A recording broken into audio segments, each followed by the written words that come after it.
Welcome, everyone, to another episode of The Asylum with Harley and Joker. I am, of course, Harley, as always, joined by the distracted Joker. This thing. Yes, folks, King Joker is back once again.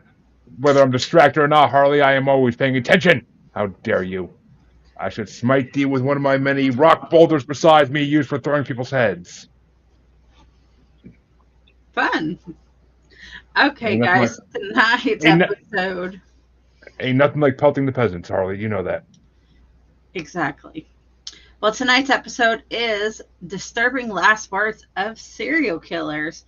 So, we've actually got a little clip where they've actually caught and have documented quite a few last words from some famous serial killers.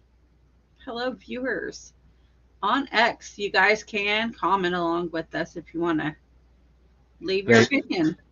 they are the I think quiet bunch. They I just like think to I'm watch. the only one who goes on X and actually comments on there. It depends. I've had them.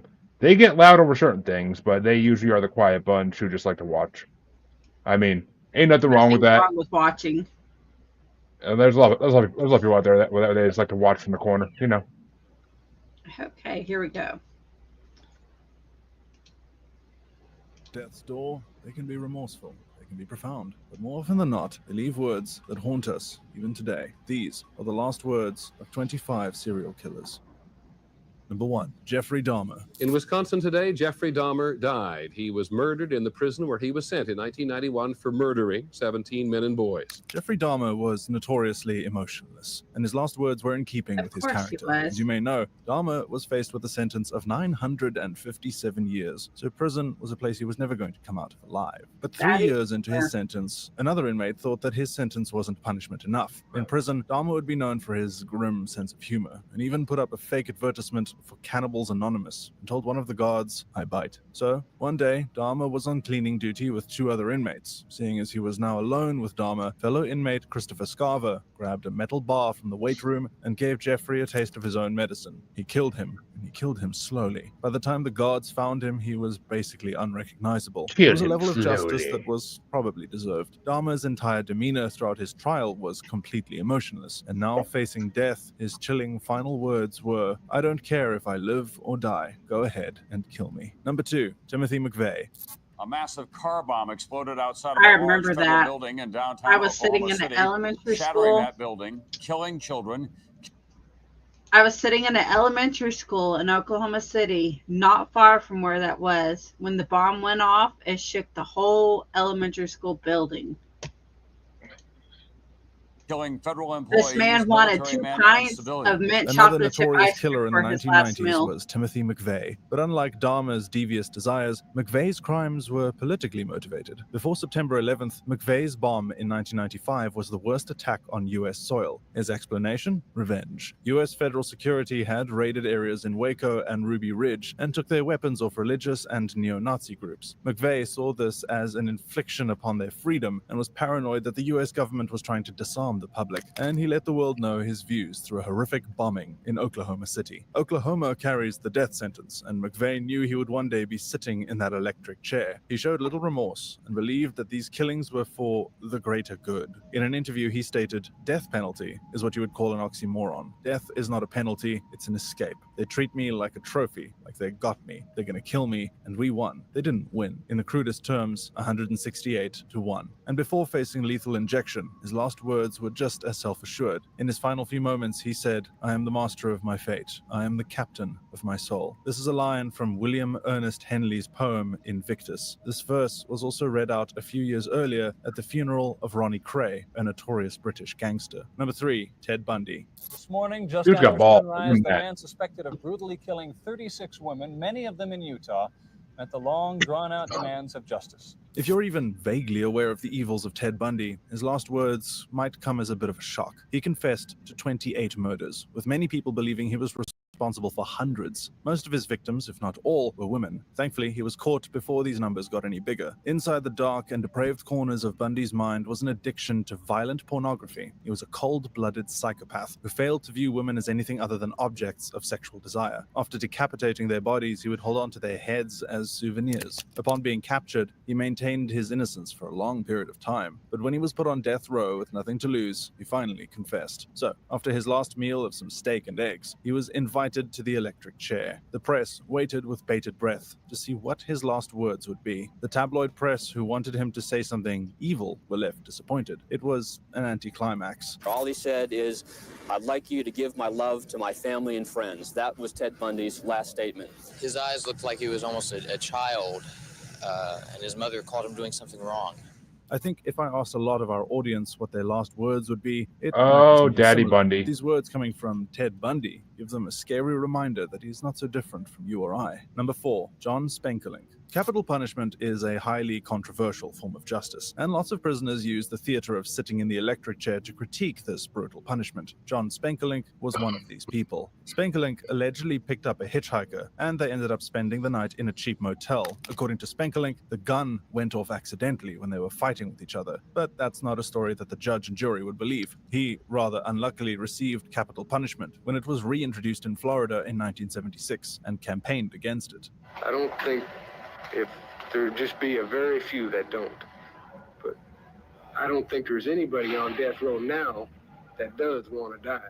It was a controversial decision. Human rights groups were appalled, but many Floridians felt the other way, because Florida. On the day of Spenkelink's execution, a popular radio DJ in Jacksonville aired himself sizzling some bacon to celebrate. Again, Florida. So the state's killing machine was That's dusted some off and plugged shit. in again. And there was a sense of it was like starting an abandoned car up again, and it might not work or could conk out. Facing reporters before his death, he said, "Capital punishment. Then without the capital, get the punishment." And those of you who oppose the death penalty might agree with this statement, but maybe the messenger in this case does not help the cause. Number 5, Robert Charles Comer. Robert Charles Comer was not the most eloquent of serial killers. While most of these killers see themselves as poets, this man was rather scarily normal about the situation. Comer was remarkably calm about his death sentence. In a competency hearing, he said, "I don't know what everybody's so scared about. Death is not that damn bad." And in fact, he also showed some remorse for his actions. Although he fought his appeals against capital punishment, he eventually dropped them and said he owed it to his victims. It was time to face the music. So, standing across from 20 witnesses, Do we the know warden how many asks him if he people would he like to have any killed? last words. His response was, I am not too "Go familiar Raiders," with him. in reference to his beloved NFL team, the Oakland Raiders. Number 5, Peter Curtin. Peter Curtin was known as the Vampire of Dusseldorf, and for Well, good we've reason. talked He was about him convicted before. of 9 counts of murder and 7 counts of attempted murder. We talk The about a lot of vampire serial nickname killers. came from the fact that he would often attempt to drink the blood of his victims. His crimes were Well, the committed in drinking the blood 1950s is like Germany. a big- Capital punishment was still part of Oh, his him. history. Yeah, I know who By he is. capital punishment, I don't mean sitting in an electric chair. This guy was given a French Revolution-style ending on the guillotine. Facing up Oh, to his sick damn. and twisted actions, Curtin's last words Oh. would give one last reminder. He wanted to be a of how vampire, he deadly died the- this man truly he was. wanted to be a Before vampire, he died the guillotine dropped, Winchester he way. said, "Tell me, after my head has been chopped off, will I still be able to hear, at least for a moment, the sound of my own blood gushing from the stump of my neck? That would be a pleasure to end all pleasures." Number 7, Carl Ooh, Panzram. drop it. That's Carl a- Panzram was charged with 21 murders, more than 1,000 sexual assaults, and another 1,000 or so robberies and arsons. Despite the size and scale of his crimes, he never left one single shred of remorse. When sentenced to death, he said, "I look forward to a seat in the electric chair or dance at the end of a rope, just like some folks do for their wedding night." He was genuinely angry with human rights activists who tried to get in the way of his execution. He was executed by hanging in 1930, and his last words involved him screaming at the executioner to get a move on. He said, "Hurry it up, you Hoosier bastard. I could hang a dozen men while you're screwing around." Number 8, Eileen Wuornos. A lot of serial killers have a messiah complex. They think that through murdering people, they have godlike power to take life away.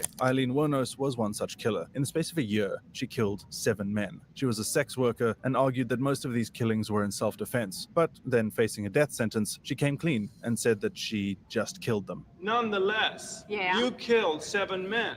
Yes, And you I'm did. asking you, what got you to kill the second And I'm man? telling you because the cops let me keep killing them, Nick. Don't but you not- get it? not- She was sentenced to death and was set to die via lethal injection. To her credit, she did apologize to the families of the victims, but her final words showed that she literally believed that she was the second coming of Christ. Her last words were, "I'd just like to say, I'm sailing with the Rock, and I'll be back like Independence hers Day didn't with make, like, Jesus, any June 6th, sense. like the movie, big mothership and all. I'll be back." She's Won't the surprise you to definition learn of that dumb she trailer did park not come trash. back on June 6th. Number 9, Roger Keith Coleman. Roger Keith Coleman murdered his sister-in-law and was sentenced to the chair. The strongest argument against the death penalty is, what if the judge and jury got it wrong? The criminal justice system, after all, is far from perfect. And this is what Coleman said as he stood on the chair. His words were, "An innocent man is going to be murdered tonight. When my innocence is proven, I hope Americans will realize the injustice of the death penalty, as all other civilized countries have." Mr. Coleman's last statement referred to about killing an innocent person. And he also stated that he loved his girlfriend, Sharon.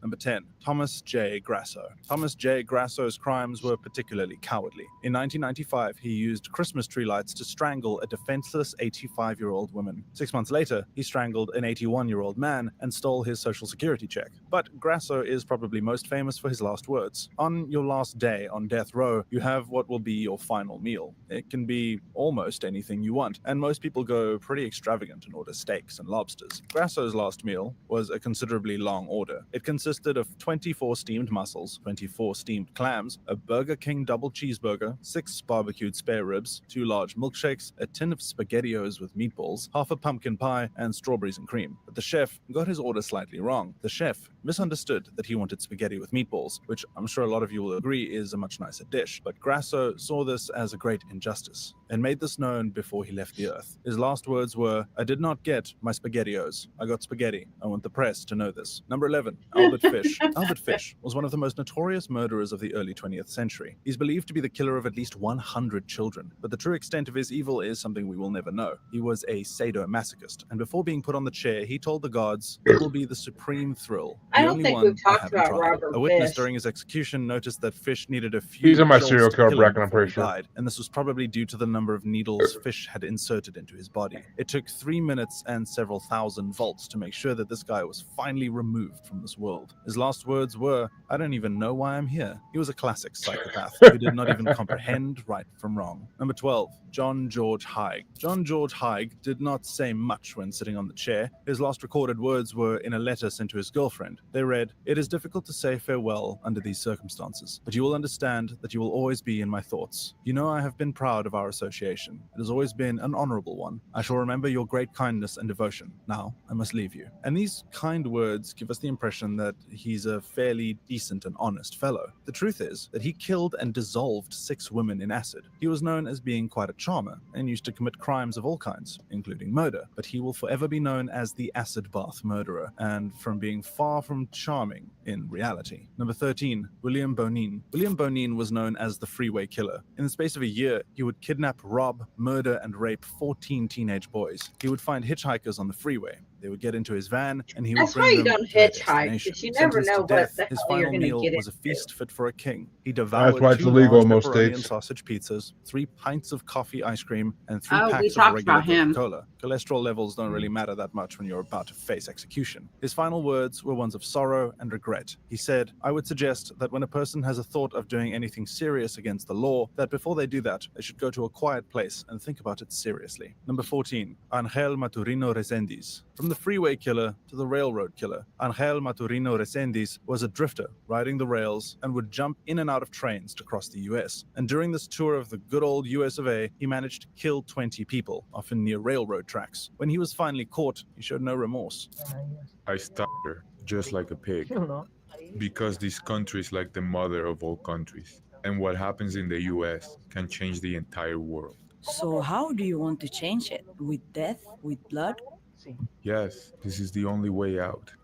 They want to see blood, and I give them blood. But Resendiz's final words That's kinda would be a lot creepy. different. Facing Sounds death's like door sounds like a and Mexican soon to his Arnold. maker, his sense of bargaining finally kicked They in. want to With a see handwritten blood. letter to the I world, give his them final words blood. were, I want to ask if it's in your heart to forgive me. You don't have to. I know I allowed the devil to rule my life. I just ask you to forgive me and ask the Lord to forgive me for allowing the devil to deceive me. I thank God for having patience in me. I don't deserve to cause you pain. You do not deserve this. I deserve what I am getting. Number 15, James French. James French was given a life sentence for murdering a man who gave him a ride when he was hitchhiking. And then, behind bars, he managed to kill another inmate who called him stupid and refused to shape up. And a part of French wanted to be executed. He gave no plea to murdering the inmate and even wrote the court begging to die. French killed a man for calling him stupid and refusing to shape up, suggesting that he took himself incredibly seriously. For his last words, he, rather uncharacteristically, decided to crack a joke. Normally, when facing the electric chair, the media come by to write reports of the event, and with all the newspapers, they would need a snappy headline to convey that James French has been killed on the electric chair. So, French blurted out, "Hey fellas, how about this for a headline for tomorrow's paper? French fries." It's too bad he stuck to crime instead of a career in stand-up comedy. Number 16, David That's a Martin Long. hilarious David headline. Martin Long was a man with quite a short fuse. His first murder was a gas Look at station that worker flavor who saver. he thought was ripping him off. The second was his boss, and the third and fourth were two women he lived with whose constant complaining he couldn't stand. Sometimes serial killers I try get to that. explain their actions. Often it's an attempt to explain the unexplainable. But with so many serial killers in today's society, it's important to listen to what he says. He begins by saying,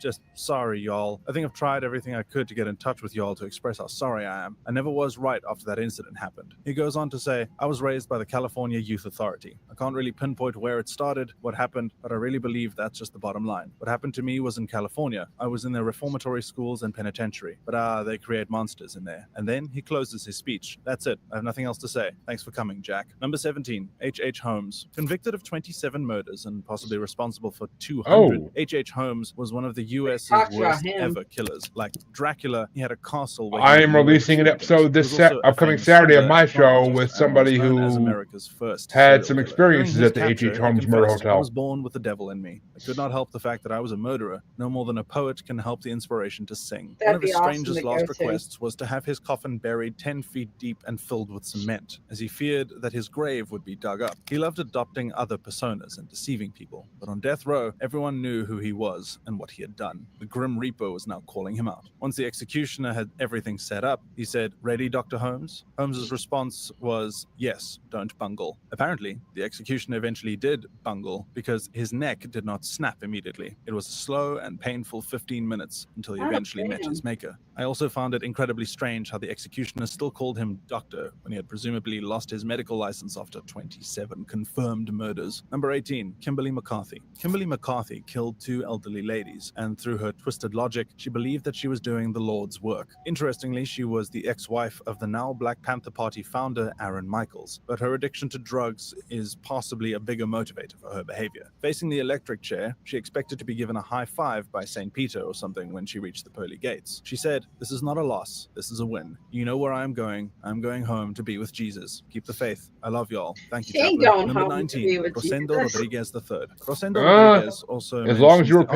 they afterlife. forgive all in Yes, heaven. he had Don't you killed know two that, innocent Harley? women, and his last words were, "I Oh have my fought the good God. fight. I have run the good race, Warden. I am ready to join my father." He was rather grimly known as the suitcase killer. Both of his victims were found in the exact same way, inside a suitcase in a dumpster. One was a 16-year-old girl, another was a sex worker who was believed to be pregnant. The fact that he said he is ready to join his father adds an extra layer to this tale. His dad was a raging alcoholic and a domineering man, and Rosendo suffered physical abuse from him. So when he mentioned the fact that he was going to see his Nothing's father wrong in the with afterlife, he may have been dominating, yeah. referring to the place downstairs. Number 20, John Wayne Gacy. John Wayne Gacy Oh. is believed to have raped, murdered, Pogo and the tortured mean 33 molester. people, many of which were You're young gonna boys. burn Rather in sadistically, hell. he would visit children's hospitals dressed as a clown to get access. Rather than apologizing to the victim's family, he would actually become abusive toward them. He apparently said, "That one mother that gets on television all the time, who thinks I should get 33 injections. I think she ought to take 33 Valiums and go lie down." Appearing on death row, there was no remorse, and there were no grand proclamations. Having been known for his foul mouth and cruelty, he decided to guard in a familiar fashion. He left the earth with those famous 3 words, "Kiss my ass." Number 21, Israel Keys. Israel Checked in the Keys devil was the a other serial day. killer, bank Johnny's robber, doing arsonist, kidnapper, fine. and sex offender. He was quite unrepentant about his crimes.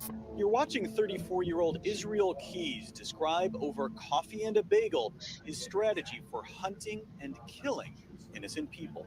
Back when I was smart, I would let them come to me. Back when I was smart, I let them come to me. Remote area. Well, that is smart.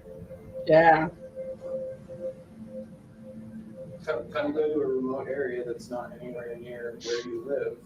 But his final note is his criticism of other people's lives. That's Once put behind that's a bars, future Keyes topic realized we that could life was do. no longer worth living. Grinder He hanged murderers. himself in his jail cell. A note was left behind, and Dr. Phil Resnick, director You of can get your forensic dick sucked, psychiatry but at instead you get your University head cut. Hospital's Case Medical Center in Or- Cleveland, or, told the ABCNews.com it's certainly not an the ordinary MySpace suicide note. murders. Addressing society, he said, "You may Yeah. have been free. You loved Fuck loving your Tom. lie. Fate had its own scheme. Crushed like a bug. Was it you my? still No, die." it wasn't Including his MySpace. letter, What he was said, that "Okay, one talk site is that over. you went Words on are to plastic. buy? Craigslist. Backward with my What? actions, Craigslist. or it all comes off Murders. cheap. Watch closely while I work now. Feel the electric shock of my touch. Open your trembling flower, or your petals I'll crush." Number 22. Jimmy Glass. Oh. Sarcasm is a tactic. That's a good rap line right there. Serial killers. The whole purpose of capital punishment is to make prisoners realize the gravity of what they have done. They would love to have reports of a terrified prisoner in fear as he waits for his death. Jimmy Glass murdered a husband and wife whose home he had burgled in. If that wasn't enough, he decided to conduct this robbery on Christmas Eve. He was sentenced to death and fought long and hard against the sentence. He claimed that his cellmate, Jimmy Wingo, whom he'd escaped from jail with, had forced them to carry out these murders. The court decided that Jimmy was for the birds. With a packed room waiting to see his last words, he simply uttered the phrase, "I'd rather be fishing." Number 23, Tom Ketchum. Tom Ketchum What a hell also of a went last under the words. alias of I'd rather Black Jack be fishing. and was a famous train robber from New Mexico. He was a cowboy and outlaw across the region and was suspected to be involved in the disappearance of Albert Jennings Fountain and his son Henry Fountain. But despite these killings, it was actually his train robbing that resulted in his execution. His life was taken away from him because of felonious assault upon a railway train and was the first and only hanging in Union County, New Mexico. Ketchum fully embraced his outlaw reputation up until his final breath. Before being hanged, he shouted, "I'll be in hell before you start breakfast, boys. Let her rip." Despite his desperation to get things going, Gangster. his hanging was botched. The executioner used a rope that was too long and which left him decapitated. It took a few minutes until a damn. doctor eventually pronounced him dead, so he was probably in hell by lunchtime. Number 24, Peter Manuel. Known as the Beast of Birkenshaw, Peter Manuel was Scotland's worst murderer. He was one of the first people to be known as a serial killer. He was convicted of killing 7 people, and he killed another person in England, which was considered another jurisdiction. Unluckily for Manuel, capital punishment was still enforced in this part of the UK until 1965. During his last days in jail, he refused to talk to the other wardens and would just quietly listen to the radio. He would receive visitations from his local priest and his mother. His mother, while in the presence of the priest, reportedly told him that she was enraged at this behavior and shouted, "You can't fool me." But it looks as if he had just zoned out and was ready for his final day to arrive. When his day came, he had his hands tied and a hood placed over his head. Then the noose was fitted tightly around his neck. His last words were, "Turn up the radio and I'll go quietly." Number 25, Robert Alton Harris. Robert Alton Harris was charged with the kidnapping and murder of 2 teenage boys. It was a life of crime he chose, and these charges meant that his life of crime was coming to an end pretty soon. For his last meal, he ordered quite a banquet. He had a 21-piece bucket of KFC, Oh, 2 we large talked about Domino's his last pizzas, meal. a bag of jelly beans, and a 6-pack of Pepsi. Back then, in California, you were sent into the gas. That'd be a good last meal, but I didn't like His fancier last shit. words were memorable. Inmate Harris's last statement was the following: "You can be a king or a street sweeper, but everybody dances with the Green Reaper." His That's words some before his hell death were last probably the most words right profound on there. this list. However, That it is believed sounds to like it should quote be a from classic rock 1991 fucking movie course. Bill and Ted's Bogus Journey. At the very least, it's better than It's Dynamite, Go get Raiders. on it. Thank you so much for watching. Please click on the videos you see in front of you now. Well, some of those are actually pretty interesting. Yeah, that was actually pretty entertaining. That actually got my attention. I can't say that for every video we watch, but that actually got my attention. So, some of those were gangsta last words. I ain't gonna lie. But Okay, so what would be your last words? I honestly I mean, don't. I know we've discussed what would be our last meals, but if you were put on death, what would be your last word?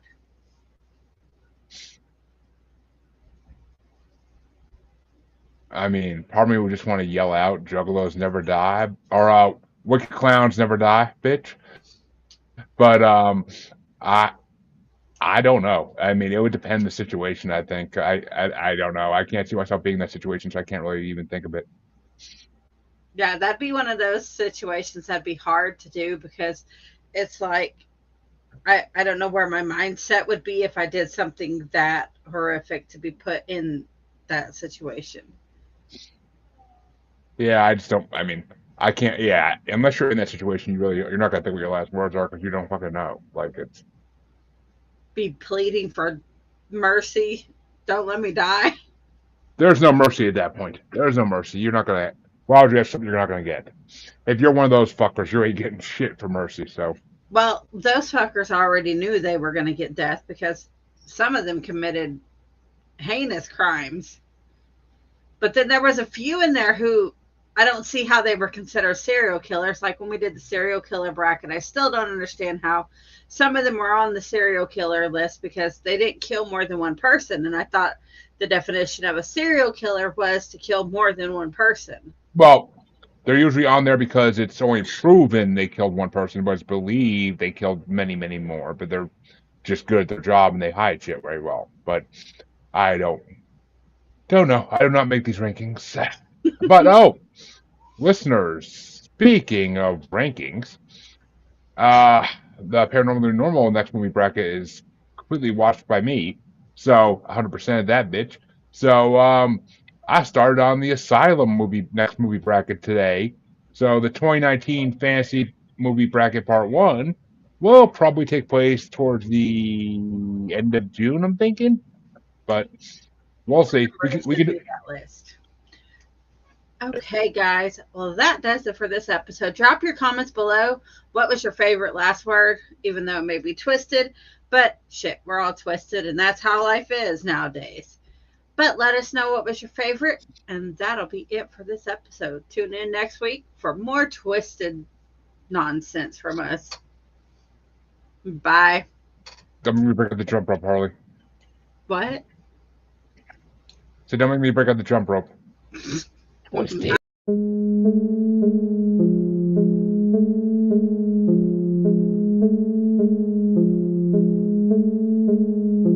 you.